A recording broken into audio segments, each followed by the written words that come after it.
Today, I would like to welcome Dr. Rayne Stroebel from Gerritic. Welcome, Doctor, and thank you again for your time this morning.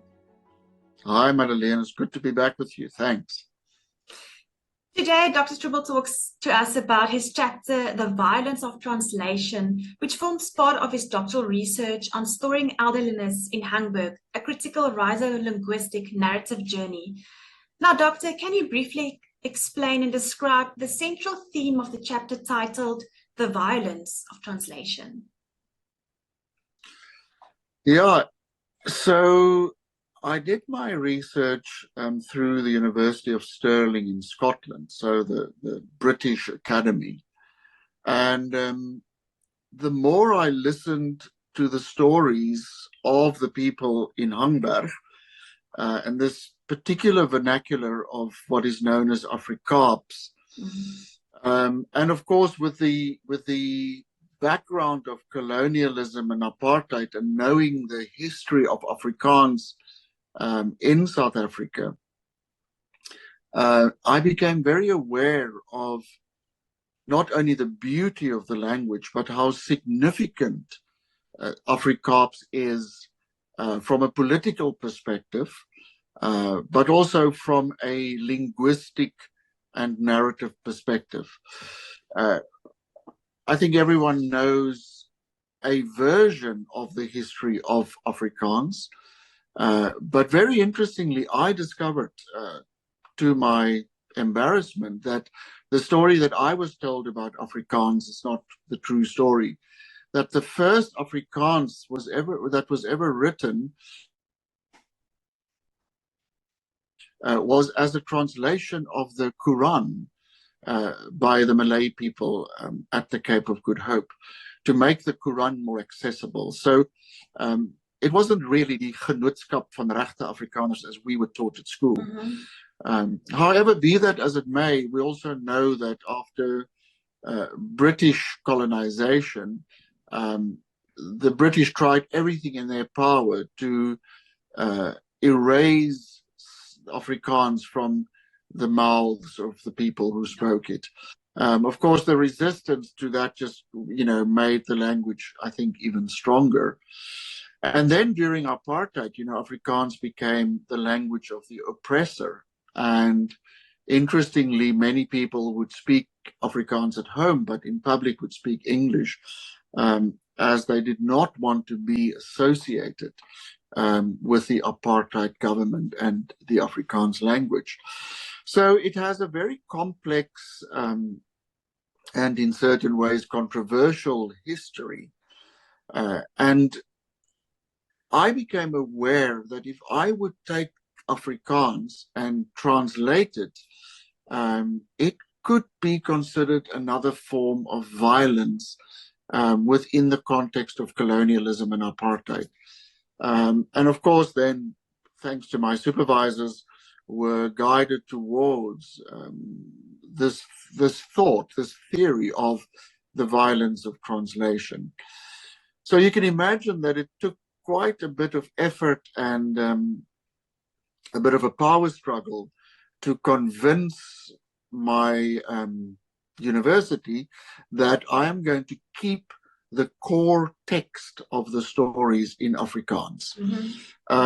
And a lot of explanation had to go into that to say, if this makes you feel uncomfortable, then that is my intention.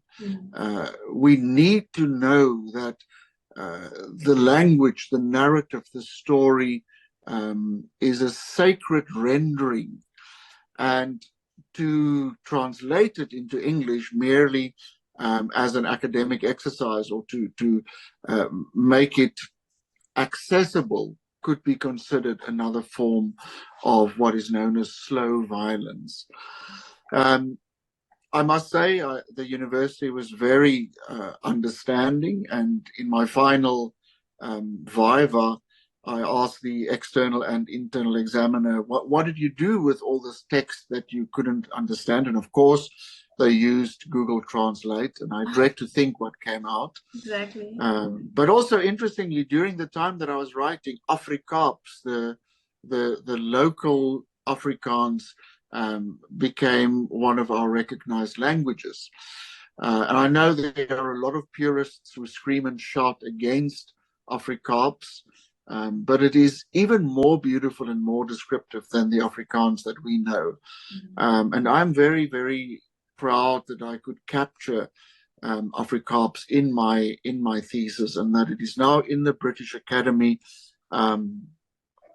untranslated, not sanitized, literally given as it was said, without translation. Of course, I explained, but I did not go through this process of sanitizing it and making it something which it isn't. It isn't. Yeah. Thank you so much for explaining the significance of Afrikaaps in the context of your journey. Now, I know you also briefly mentioned Ubuntu in your chapter. How does this African philosophy relate to the linguistic and cultural narrative of Hamburg? So, Ubuntu is short, and I have to read this because I always get my tongue tied. It's an isiXhosa proverb, and it comes from Umuntu, Hungumuntu, Hungabantu, which is that a person is a person through other people. So I am because of you. And this is something that I found and came up strikingly within the Hamburg community. Like the rhizomatic nature of the root system of the bamboo and my points of entry into the community, I realized how this community is so tightly knit in their sense of being in the world. They are relying on one another. They are there's a reciprocal nature of, I do the rotis, you do the samosas, and yeah.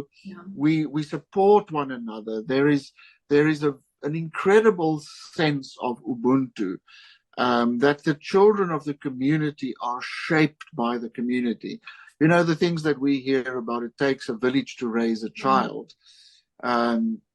Children in Hamburg are raised by grandparents and aunties and uncles, while parents go and work.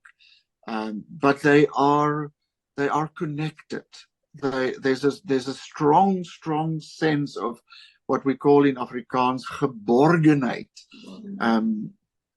connectedness within the community, where people look out for each other, where they literally take care of one another, which to a very large extent, again, we have lost in our communities. In many Western and so-called, and I really put that in inverted commas, civilized or developed countries, it's all about me, the sense of I am the most important.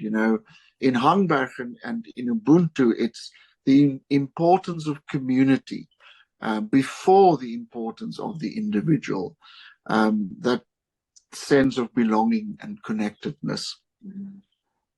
And I like the fact that you mentioned the sense of belonging and connectiveness, me before. Now, you also mentioned and discussed the subtext and unexpressed nuance of knowing. Can you shed some light on what exactly does this mean and what is its relevance in the context of your broader research that you did? So as I said in the first conversation, Madeleine, I think, it's often that we want to categorize, label, simplify, 1 + 1 makes 2. That sort of quantitative, if A, then B. So when you listen to the stories of the people of Hamburg, you become incredibly aware of the complexity and the nuanced knowledge you can take things on face value. And that's why I said it would have been another form of violence to translate the literal words on the page. For instance, I'm going to give you an example. One of the first conversations, I simply asked, can you tell me your story? So I didn't have a script, tell me what it is like to be old, or tell me what it is like to live in Hangberg, or tell me what it is like to be part of the colored community. I gave an open entry, and it was, tell me your story. And it was fascinating, every story, or most of the stories started with, I was born in Hart Bay. And then this sentence that the one lady said was, maar ons moes mos trek. Now, if I had just translated that and said, well, and then we had to move. But the nuances and the textured, layered nuances in that sentence, firstly, makes it impossible to translate. Only an Afrikaans person, and only of a certain generation, I think, would understand that what she is referring to, and implying that I know what she is referring to, is the Group Areas Act and how people were forcibly removed from their properties between 1950 and 1958. But the way that she just puts this on the table, without giving me context, speaks of this nuanced, textured, layered, complex situated knowledge that she implies that I share with her.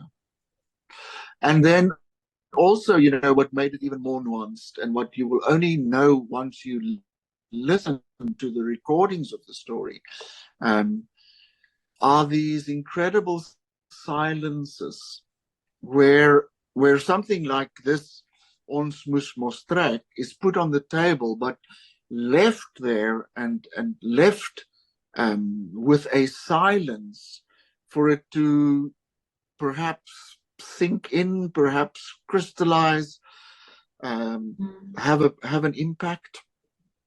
So yes, the stories are incredibly nuanced, and once one starts unpacking, not analyzing, but really unpacking and thinking through it deeper and deeper, you realize, what the rhizomatic nature is, how complex that is, but also those incredible, nuanced, what Deline Swanson, who actually came up with the rhizomatic narrative inquiry, what she calls moments of articulation.